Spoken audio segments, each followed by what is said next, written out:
Les veilleurs de bronze. Les sculptures de Patrick Lalande, mai 2025, troisième partie. Par Catherine Andrieux.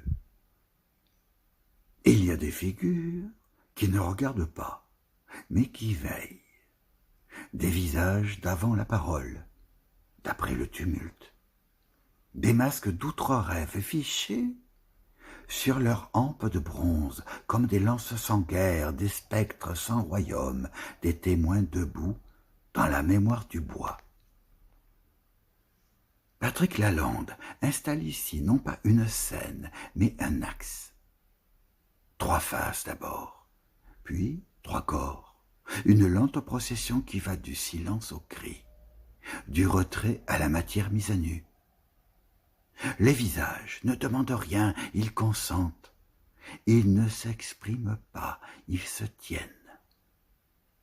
Et ce qui suinte d'eux n'est pas une intention mais une gravité, une densité, quelque chose de profondément incarné et pourtant déjà ailleurs. La base, tronc fendu, saignée d'écorce, est comme un socle vivant, le vestige d'un arbre qui aurait survécu à sa propre verticalité. C'est d'elle que tout part. Elle saigne d'un bois rouge, d'un feu souterrain. Elle est matrice, elle est la terre, elle est ce qui a brûlé, ce qui brûle encore.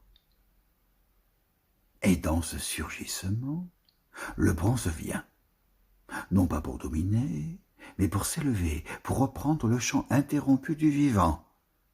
Les tiges sont fines, presque fragiles, comme si elles ne devaient pas durer. Et pourtant elles tiennent, elles portent la preuve, elles dressent l'effigie.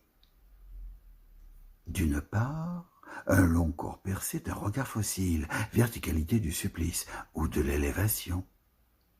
Il contient des traits, il contient des trous, il contient le souvenir. D'autre part, une forme d'utérus ou de totem bulbeux, avec sa texture de peau battue, trouée, résistante.